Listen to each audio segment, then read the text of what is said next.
गुढीपाडवा जवळ आलेला आहे आणि गुढीपाडव्याच्या निमित्तानं श्रीखंडपुरी ही रेसिपी झालीच पाहिजे। तर आजच्या रेसिपी व्हिडिओमध्ये मी तुम्हाला केसर श्रीखंड कसं करायचं याची साधी सरळ रेसिपी दाखवणार आहे। यामध्ये दह्यापासून चक्का कसा करायचा आणि त्यापासून मऊ मलाईदार श्रीखंड कसं करायचं याची मी रेसिपी सांगणार आहे। पारंपरिक पद्धतीने श्रीखंड करण्यासाठी आपल्याला सर्वात आधी दह्यापासून चक्का हा तयार करून घ्यायचा असतो। घरी तयार केलेल्या दह्यापासून इथे मी चक्का करणार आहे। जवळपास 1 किलो दही आहे। आता एक खोलगट भांडं घेऊन त्याच्यावरती मी अशा प्रकारे चाळण ठेवून त्यावरती सुती कापड टाकून घेणार आहे व आता या कपड्यावरती दही टाकून घेणार आहे। आपल्याला अशा प्रकारे दह्यामधलं पूर्ण पाणी हे निथळून घ्यायचं आहे। घरच्या घरी घट्टसर असं दही कसं करायचं याची देखील मी रेसिपी चॅनलवरती अपलोड केलेली आहे। तुम्ही ती रेसिपी देखील चेक करू शकता। श्रीखंड करण्यासाठी दही हे जास्त आंबट नसावं। रुमालावरती दही टाकल्यानंतर अशा प्रकारे रुमालाच्या चारही बाजू पकडून रुमाल हा घट्ट असा बांधून घ्यायचा आहे व याच्यामधलं निघेल तेवढं पाणी आपल्याला काढून टाकायचं आहे।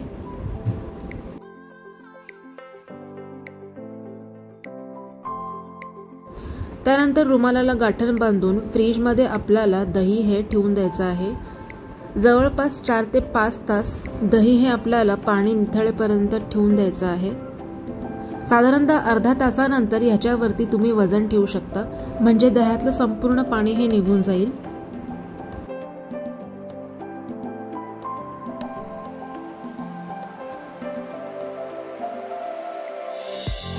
अशा प्रकारे रुमालाच्या एका टोकाने मी हे पूर्णपणे घट्ट असं बांधून घेणार आहे।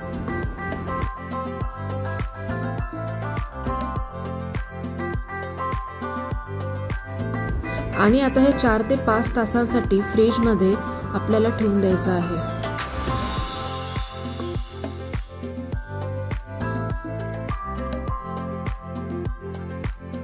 अशा प्रकारे दह्यामधलं पाणी हे या भांड्यामध्ये जमा होतं। हे पाण्याचा वापर तुम्ही कढी करण्यासाठी किंवा कणिक मळण्यासाठी देखील वापरू शकता।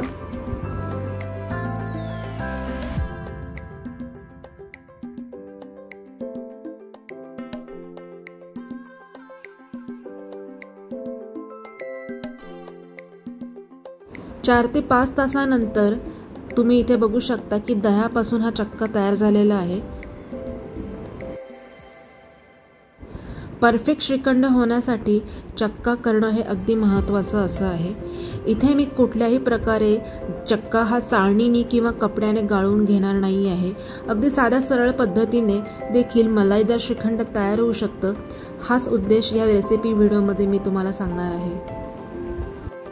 आता एका बाउलमध्ये मी हा चक्का काढून घेणार आहे। कपड्यावरती जो काही थोडाफार चक्का लागलेला आहे तो अशा प्रकारे मी काढून घेणार आहे। तुम्ही बघू शकता की अगदी मऊ आणि लुसलुशीत चक्का हा तयार झालेला आहे। त्याचा टेक्स्चर तुम्ही देखील बघू शकता। आता आपल्याला ह्या स्पॅच्युलाच्या मदतीने चक्क्याला व्यवस्थित असं दाबून एकसारखं एकाच दिशेने आपल्याला हे फिरवून घ्यायचं आहे। अशा प्रकारे दाबल्यामुळे चक्कामध्ये असलेल्या ज्या गुठळ्या आहेत तुम्ही जितका वेळेला दाबून असं मिक्स कराल त्यामुळे देखील गुठळ्या राहत नाहीत। इथे मी केसर श्रीखंडची रेसिपी दाखवणार आहे। केशरमध्ये असलेला रंग निखरण्यासाठी इथे मी एका खलबत्त्यामध्ये 10-12 केसराच्या काड्या टाकून घेणार आहे व त्याला अशा प्रकारे थोडंसं क्रश करून घेणार आहे व क्रश करून घेतलेलं केशर ह्या चक्क्यामध्ये टाकून घेणार आहे।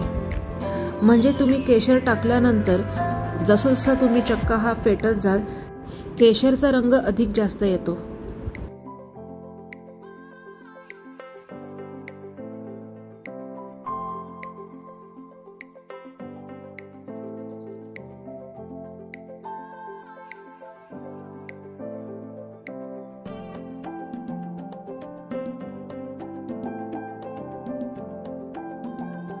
केशर टाकल्यानंतर आता इथे मी 1 वाटी पिठी साखर टाकून घेणार आहे।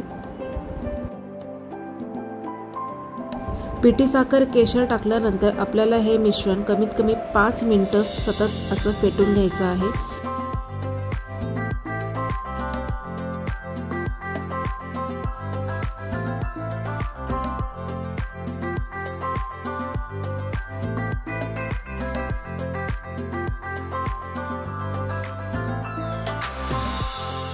अशा प्रकारे केशर क्रश केल्यामुळे पूर्ण श्रीखंडामध्ये केशरची अशी एक छान चव येते व तिचा रंग देखील जास्त येतो।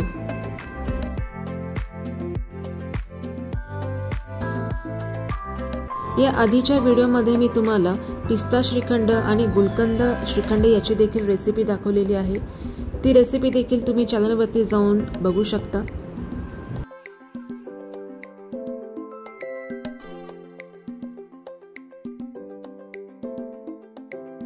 आता हळूहळू मिश्रण हे मऊ असं होत आहे व याच्यामधल्या गुठळ्या देखील बऱ्याचशा अशा कमी झालेल्या आहे। आता अजून त्याला 3 ते 4 मिनिटं मी व्यवस्थित असं फेटून घेणार आहे। तुम्ही बघू शकता की याला किती व्यवस्थित क्रीमी असं टेक्स्चर आलेलं आहे।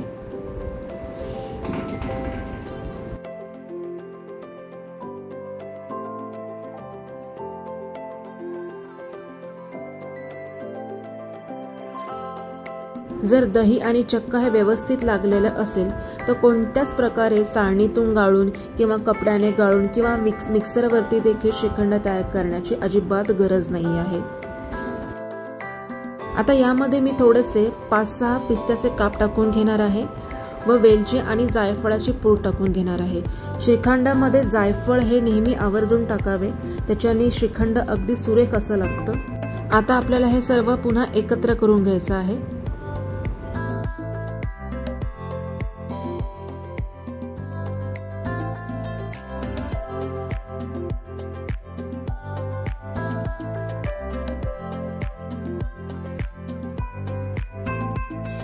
श्रीखंड तयार करताना सततच्या हलवण्याच्या प्रोसेसमुळे श्रीखंड हे थोडंसं पातळ असं होतं। तर आता याला अशा प्रकारे मी सेट करून घेणार आहे व फ्रीजमध्ये कमीत कमी 2 ते 3 तास ठेवणार आहे, म्हणजे त्याच्यामधली असलेली पिठी साखर, पिस्त्याचे काप आणि केसर हे व्यवस्थित असं सर्व एकत्र सेट होऊन चविष्ट असं श्रीखंड तयार होईल। आता श्रीखंडाला मी कमीत कमी 2 तासांसाठी फ्रीजमध्ये ठेवून देणार आहे। 2 तासानंतर श्रीखंड हे परफेक्ट असं सेट झालेलं आहे। इथे मी श्रीखंडासोबत पुरी देखील सर्व केलेली आहे। आता गार्निशिंगसाठी इथे मी थोडेसे गुलाबाच्या पाकळ्या टाकून घेणार आहे। तर कमीत कमी वेळामध्ये आणि झटपट अशी श्रीखंडाची रेसिपी तयार आहे। माझा आजचा रेसिपी व्हिडिओ जर तुम्हाला आवडला असल्यास नक्की व्हिडिओला लाईक करा आणि चॅनलवरती जर नवीन असाल तर चॅनलवरती सबस्क्राईब करा आणि माझा रेसिपी व्हिडिओ बघितल्याबद्दल खूप खूप धन्यवाद। आणि अशाच पारंपरिक आणि सोप्या पद्धतीने केलेल्या रेसिपींना बघण्यासाठी चॅनलवरती नेहमी व्हिजिट करा।